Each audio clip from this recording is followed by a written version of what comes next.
بیکار باتوں اور فضول کاموں میں کوئی دلچسپی نہ لیتے، ہمیشہ حق کی دھن میں رہتے، اس فکر میں رہتے کہ کوئی ایسی بات معلوم ہو جائے جس میں کوئی رہنمائی ہو، کوئی ایسا نشان نظر آ جائے جس سے کسی حقیقت کا سراغ لگتا ہو۔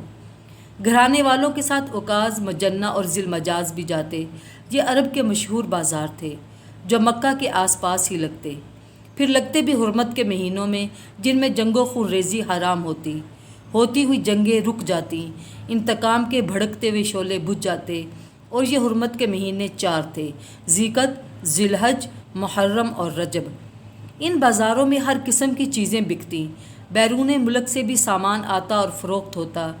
اس کے علاوہ ان میں شعر و شاعری کی محفلیں جمتی، مقررین اپنی اپنی خطابت کے جوہر دکھاتے، ہر شخص اپنے افکار و خیالات کا برملا اظہار کرتا، ہر مذہب کا آدمی اپنے عقائد کی اشاعت کرتا، ہر شخص پوری آزادی سے اپنے نظریہ و مسلک پر عمل کرتا، نہ وہاں کسی طرح کا خطرہ ہوتا، نہ کسی سے اندیشہ، ہر ایک مطمئن اور بے غم ہوتا کہ یہ حرمت کے مہینے ہیں۔ یہ بازار آدمیوں سے بھرے ہوتے، ان میں طرح طرح کے لوگ ہوتے، جگہ جگہ کے باشندے ہوتے، ہر طرف ایک چہل پہل ہوتی۔ ایسے میں آپ صلی اللہ علیہ وآلہ وسلم کو لوگوں سے ملنے جلنے کا، ان کے افکار و عقائد کو سمجھنے کا اور ان کے قول و عمل کو پرکھنے کا بڑا اچھا موقع ملتا، اور یہ فیصلہ کرنے میں بھی آسانی ہوتی کہ کون راہ راست پر ہے اور کون اس سے پرے۔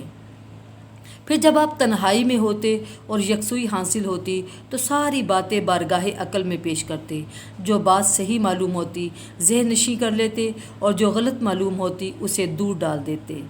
12 سال کی عمر سے آپ بکریاں چرانے لگے تھے، اس سے غور و فکر میں اور مدد ملی۔ یہ آپ کا محبوب مشغلہ تھا۔ کچھ گھر والوں کی بکریاں ہوتی اور کچھ قبیلے والوں کی، ان کو لے کر آپ دور ٹیلوں اور میدانوں کی طرف نکل جاتے جہاں بکریوں کو آزادی سے چرنے کا موقع ملتا اور آپ کی روح کو پرسکون اور پرکیف فضا میسر ہوتی۔ وہاں فکر و نظر کے لیے، غور و تدبر کے لیے آپ کے سامنے ایک وسیع میدان ہوتا۔ اللہ تعالیٰ کی یہ وسیع و عریض کائنات ایک کتاب کی مانند آپ کے سامنے کھلی ہوتی، آپ اس کی سیر کرتے اور اس کے اشاروں کو سمجھنے کی کوشش کرتے۔ اس طرح آپ نے لڑکپن کے ایام اور جوانی کے سال گزارے، نہ کہ دوسرے لڑکوں کی طرح اور جوانوں کی طرح کھیل کود میں، ہنسی مذاق میں، فضول باتوں اور بے مقصد کاموں میں۔ اس نوعمری میں آپ میں بڑوں کی سی سوجھ بوجھ اور دوربینی تھی۔ بچپن کا واقعہ ہے کہ کعبہ کی دیواریں بن رہی تھیں، بچوں نے تہبند اتار کر کندھوں پر رکھ لیے اور پھر پتھر ڈھونے لگے، لیکن آپ نے اور مضبوطی سے باندھ لیا۔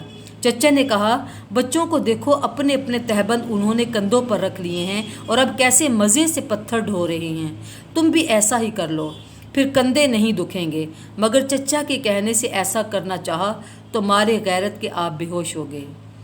مکہ میں عام رواج تھا کہ رات کو لوگ اپنے اپنے کاموں سے چھٹی کر کے جمع ہوتے، طرب و نشاط کی محفلیں آراستہ ہوتیں، دلچسپ تفریحی پروگرام رہتے، داستان گوئی و داستان سرائی اس پروگرام کا ایک اہم جزو ہوتا۔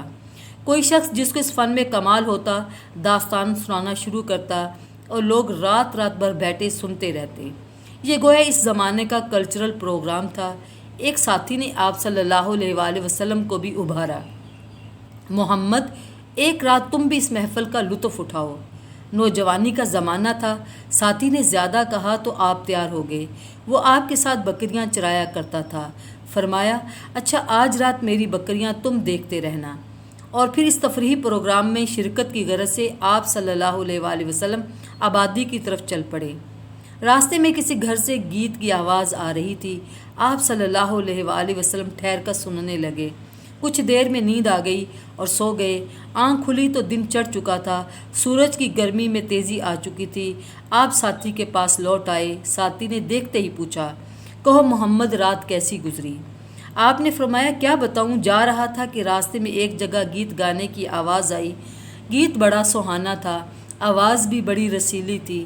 سوچا کہ تھوڑی دیر اسے بھی سن لوں، پھر جاؤں گا، مگر بیٹھا تو نیند آ گئی۔ پھر آنکھ کھلی تو صبح ہو چکی تھی۔ دوسری رات ساتھی نے پھر اکسایا، دیکھو آج یہ موقع ہاتھ سے نہ جانے پائے۔ چنانچہ آپ پھر روانہ ہو گئے، مگر راستے میں ہی تھے کہ کانوں میں گیت کی آواز پھر پڑی۔ گیت بلا کا سہانا تھا، ایسا لگتا گویا آسمان سے آواز آ رہی ہے۔ آپ پھر سننے بیٹھ گئے، کچھ دیر میں نیند آ گئی اور سو گئے۔ 40 برس کی زندگی میں صرف 2 بار آپ صلی اللہ علیہ وسلم نے اس قسم کا ارادہ کیا، مگر دونوں مرتبہ خدا نے بچا لیا کہ تیری شان ان فضولیات سے بالا تر ہے اے محمد صلی اللہ علیہ وآلہ وسلم۔ پھر کبھی خواب میں بھی اس طرح کا خیال نہ آیا، اور نہ کبھی کوئی ایسی بات سرزد ہوئی جس سے آپ کی امانت و دیانت پر کوئی حرف آتا ہو یا عفت و پاک بازی پر کوئی آنچ آتی ہو۔ آپ شرم و حیا کے پیکر تھے، عفت و پاک بازی کا اعلیٰ نمونہ تھے، سچائی کے لیے پوری قوم میں مشہور تھے، دیانتداری و ایمانداری میں تو اپنی مثال آپ تھے۔ اہل مکہ نے اگر آپ کو امین کا خطاب دیا تو کوئی حیرت کی بات نہیں، ہاں ذرا بھی نہیں۔ آپ کو یہی خطاب زیب دیتا تھا اور آپ ہی کو زیب دیتا تھا۔ آپ نے جوانی میں تیر اندازی سیکھی، جوان ہوئے تو فن سپاہ گری میں مہارت حاصل کی، اور جنگ فجار ہوئی تو چچاؤں کے دوش بدوش رہے۔ یہ جنگ قریش اور حوازن کے درمیان ہوئی تھی اور تاریخی جنگ تھی، بڑی ہی خوفناک اور تباہ کن۔ عرب کی سرزمین نے کبھی ایسی جنگ نہ دیکھی تھی۔ یہ جنگ برسہا برس رہی۔ شریک ہونے کو تو آپ صلی اللہ علیہ وآلہ وسلم بھی شریک ہوئے، لیکن کسی پر ہاتھ نہ اٹھایا۔ اس جنگ میں گھرانے کے گھرانے تباہ ہو گئے۔ اس سے کچھ لوگوں کو بہت دکھ ہوا اور انہوں نے صلح کی آواز اٹھائی۔ بالآخر دونوں فریقوں میں معاہدہ ہو گیا۔ یہی معاہدہ حلف الفضول کے نام سے مشہور ہوا۔ اس معاہدے میں آپ بھی شریک تھے۔ عمر اس وقت آپ صلی اللہ علیہ وآلہ وسلم کی 16 سال تھی۔ جنگ سے فرصت ملی تو اہل مکہ پھر اپنی پرانی حالت پر آ گئے۔ اب پھر وہی لہو و لعب تھا اور وہی سرمستیاں تھیں۔ رنگ رلیاں منائی جانے لگیں، آوارگی و بے حیائی کا بازار گرم ہو گیا، جوئے اور شراب کی محفلیں آباد ہو گئیں اور لوگ دادے عیش دینے لگے۔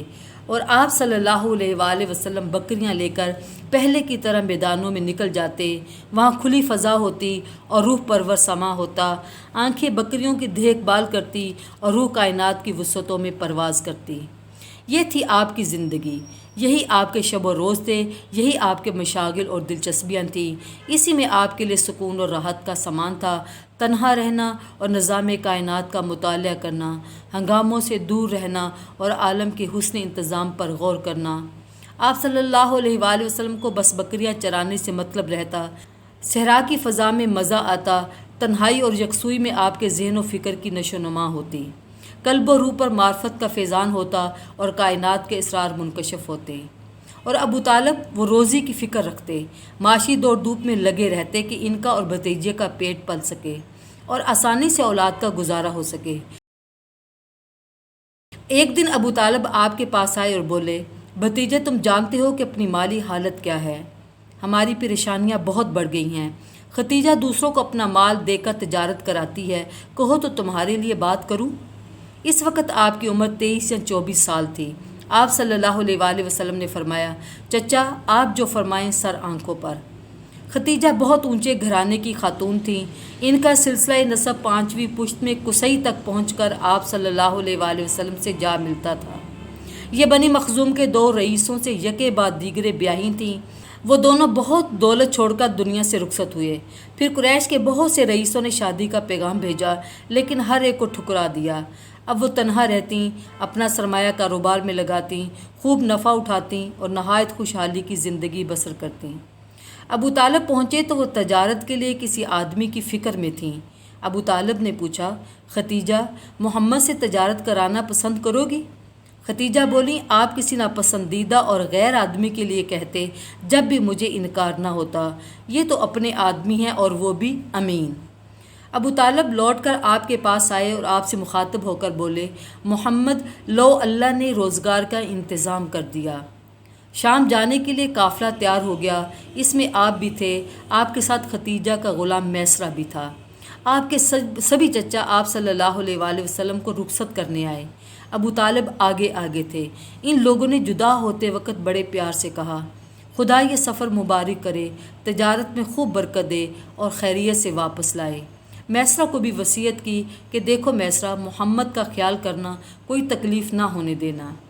قافلہ روانہ ہو گیا۔ راستے میں وہ ساری چیزیں پھر سامنے آتی رہیں جو آپ پہلے سفر میں دیکھ چکے تھے۔ چلتے چلتے قافلہ شام پہنچ گیا اور پھر اسی شہر بصرہ میں ٹھہرا۔ قافلے میں جتنے لوگ تھے سب کی ہمدردیاں اور خیر خواہیاں آپ کے ساتھ تھیں۔ آپ بھی ان کے لیے بہترین رفیق سفر اور سراپا خیر و برکت تھے۔ رہا ختیجہ کا غلام میسرہ، تو نہ پوچھیے اس کا کیا حال تھا، جیسے وہ آپ کا غلام ہو، بے حد محبت کرتا، ہر وقت خیال رکھتا، آپ کی کسی بات کو نہ ٹالتا۔ جو کچھ سامان ساتھ تھا اس کی آپ نے بڑی کامیابی سے تجارت کی، ایک ہوشیار، تجربہ کار اور خوش تدبیر انسان کی طرح۔ پھر کسی کے ہاتھ کچھ بیچا تو بڑی خوش اخلاقی سے بیچا، کسی سے کوئی معاملہ کیا تو بڑی ایمانداری سے کیا، کسی سے کچھ تبادلہ کیا تو بڑی دیانتداری سے کیا۔ پھر واپس ہوئے تو ختیجہ نے جو فرمائشیں کی تھیں اور جو سامان منگوایا تھا سب ساتھ لے کر آئے۔ کیا کاروبار کی ان مشغولیوں میں آپ کے معمولات چھوٹ گئے؟ نہیں، آپ اسی طرح تنہائیوں میں بیٹھ کر غور و فکر کرتے رہتے۔ لوگوں کے حالات جدا جدا تھے، ان کے مذاہب مختلف تھے، ان کے عقائد ایک دوسرے سے الگ تھے۔ آپ ہر ایک کو عقل کی ترازو میں تولتے، ان میں کون صحیح ہے، کس حد تک صحیح ہے، گھنٹوں بیٹھے اسی غور و فکر میں ڈوبے رہتے۔ جہاں قافلے کا پڑاؤ تھا اس سے قریب ایک بہت بھاری درخت تھا۔ ایک روز معمول کے مطابق آپ اسی کے نیچے بیٹھے ہوئے تھے۔ میسرہ ادھر ادھر کچھ کام دھام میں مصروف تھا۔ پاس ایک گرجا گھر تھا، اس میں سے ایک راہب نکلا اور میسرہ کے پاس آیا۔ یہ تھا نستور راہب۔ میسرہ یہاں تجارت کی غرض سے ہر سال آتا تھا، اس لیے نستور اس سے خوب واقف تھا۔ وہ بولا، میسرہ تمہارے ساتھ یہ کون ہے؟ میسرہ نے کہا، قریش کا ایک جوان۔ راہب بولا، تم نے اس میں کیا کیا اوصاف دیکھے؟ میسرہ نے جواب دیا، ایمانداری، پاکیزگی اور ستھرائی، نرم مزاجی اور خوش اخلاقی، افکار و خیالات کے سمندر میں اسی طرح غرق رہنا، نگاہ تصورات سے کائنات کا مطالعہ کرنا۔ نستور نے بڑی بےتابی سے پوچھا، اس کی آنکھیں کس قسم کی ہیں؟ میسرہ پر کچھ گھبراہٹ طاری ہوئی۔ بولا، آنکھیں سیاہ اور چوڑی ہیں، سفید حصے میں سرخ ڈورے ہیں، پلکیں سیاہ اور باریک ہیں، کچھ بڑی بڑی بھی ہیں جو آنکھوں کا حسن دوبالا کرتی ہیں۔ نستور جو اب آپ صلی اللہ علیہ وآلہ وسلم کے پاس آنے کے لیے پر تول رہا تھا، بولا، میسرہ جو اس درخت کے نیچے ٹھہرے اور اس میں یہ خوبیاں ہوں وہ نبی ہی ہو سکتا ہے۔ پھر وہ آپ کے پاس آیا اور اس کی قوم میں جو جو مذاہب رائج تھے ان کے بارے میں سوالات کرنے لگا۔ وہ چاہتا تھا کہ اس سلسلے میں آپ کے خیالات معلوم ہو اور اندازہ ہو کہ آپ کے دل میں ان مذاہب کا کیا مقام اور کتنا احترام ہے۔ آپ نے ان کی تردید کی اور سب سے بیزاری ظاہر کی۔ خود اس کا مذہب چونکہ عیسائیت تھا، اس لیے اب اس نے اس کے بارے میں بھی سوال کیا۔ آپ صلی اللہ علیہ وآلہ وسلم نے اس میں جو اچھائیاں یا برائیاں تھیں سب بیان کر دیں۔ قافلہ کچھ دنوں بعد مکہ واپس ہوا۔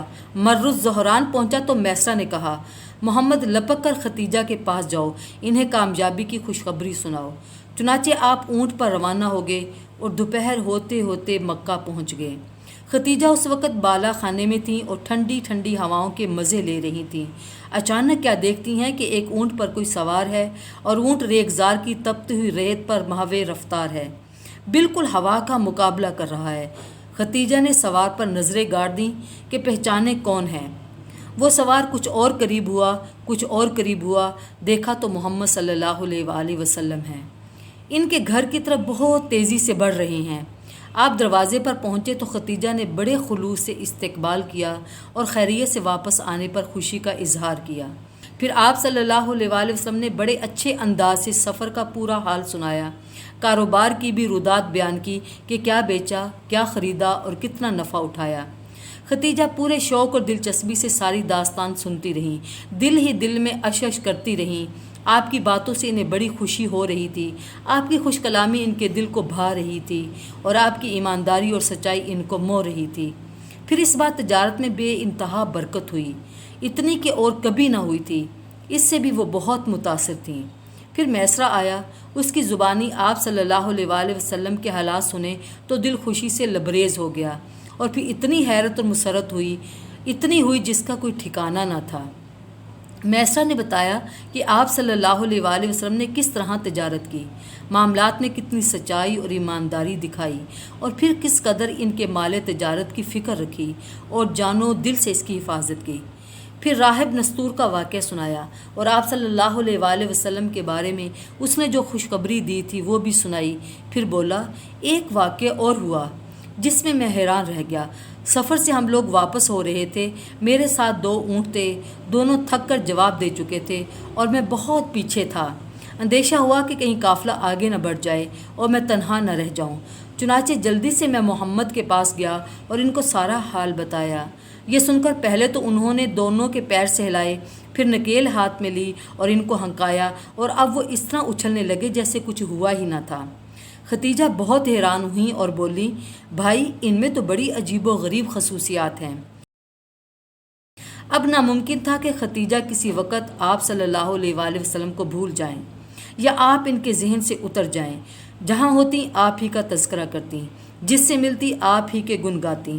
اب ان کو آپ سے بے انتہا محبت تھی اور تمنا تھی کہ کسی طرح اس امین اور صالح جوان کو اپنا شریک زندگی بنا لے۔ ختیجہ کو اس کی فکر ہوئی، تمنا ہوئی اور پھر ایک تڑپ بن گئی۔ یہی ختیجہ تھی، ہاں یہی ختیجہ جن کو قریش کے بڑے بڑے رئیسوں نے نکاح کا پیغام بھیجا تھا اور انہوں نے ہر ایک کو ٹھکرا دیا تھا اور لاپرواہی سے رخ پھیر لیا تھا۔ مگر اس وقت یہ خواہش اتنی بڑی کہ ختیجہ اس کو راز نہ رکھ سکیں اور قریبی عورتوں سے بھی کہہ بیٹھیں۔ ان میں ایک خاتون نفیسہ بنت علیہ تھیں۔ وہ بولی، ختیجہ کیا حرج ہے، امین سے نکاح کر لو۔ ختیجہ نے کہا، اس کی شکل کیا ہوگی؟ نفیسہ نے جواب دیا، میں اس کی ذمہ دار ہوں۔ پھر وہ آپ صلی اللہ علیہ وآلہ وسلم کے پاس آئیں اور بولی، محمد نکاح کیوں نہیں کر لیتے؟ آپ صلی اللہ علیہ وآلہ وسلم نے فرمایا، میرے پاس ہے کیا جو کہ میں نکاح کر لوں؟ وہ بولی، اچھا بتاؤ، اگر کوئی انتظام ہو جائے اور ایک نہایت حسین اور مالدار خاتون سے نکاح کرنے کو کہا جائے تو کیا تیار ہو جاؤ گے؟ آپ صلی اللہ علیہ وآلہ وسلم نے فرمایا کہ وہ کون ہیں؟ وہ بولی، ختیجہ کے اخلاق اور دانائی سے آپ بہت متاثر تھے۔ آپ نے جیسا سنا تھا ان کو ویسا ہی پایا تھا۔ لوگ ان کو طاہرہ کہتے تھے، آپ نے ان کو طاہرہ ہی پایا تھا، مگر ان سے نکاح، یہ تو آپ کے خواب و خیال میں بھی نہ تھا، کیونکہ آپ کو معلوم تھا کہ اس کے لیے بڑے بڑوں نے زور لگایا لیکن وہ ترس کے رہ گئے۔ آپ صلی اللہ علیہ وآلہ وسلم نے فرمایا، لیکن ختیجہ سے نکاح کی کیا شکل ہوگی؟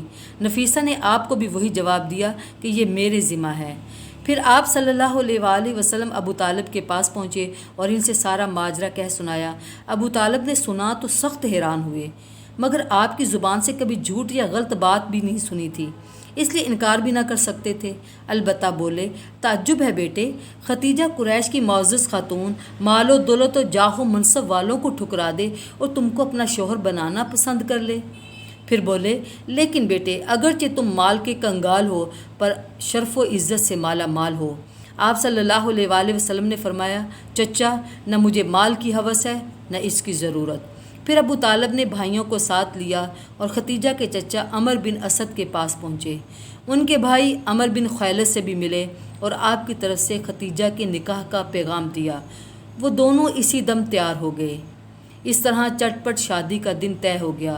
پھر وہ دن آیا تو خاندان کے تمام شرفا ختیجہ کے مکان پر جمع ہوئے۔ ابو طالب نے خطبہ نکاح دیا۔ خطبہ بہت شاندار تھا۔ اس سے اندازہ ہوتا ہے کہ آپ کے بڑے آپ کے اخلاق و اوصاف سے کس قدر متاثر تھے۔ حمد و ثنا کے بعد بولے، یہ میرے بھائی عبداللہ کا بیٹا محمد ہے۔ یہ وہ نوجوان ہے کہ قریش میں اس جیسا کوئی نہیں۔ ہاں مال اس کے پاس کم ہے، لیکن مال تو چلتی پھرتی چھاؤں ہے۔ محمد میرا عزیز ہے، یہ تم سب جانتے ہو۔ وہ خیلد کی بیٹی ختیجہ سے نکاح کرنا چاہتا ہے اور میرے مال سے 20 اونٹ مہر مقرر کرتا ہے۔ بخدا اس کا مستقبل انتہائی شاندار ہے۔ اس طرح یہ مبارک تقریب انجام پا گئی اور خاتون قریش امین قریش کے گھر آ گئیں۔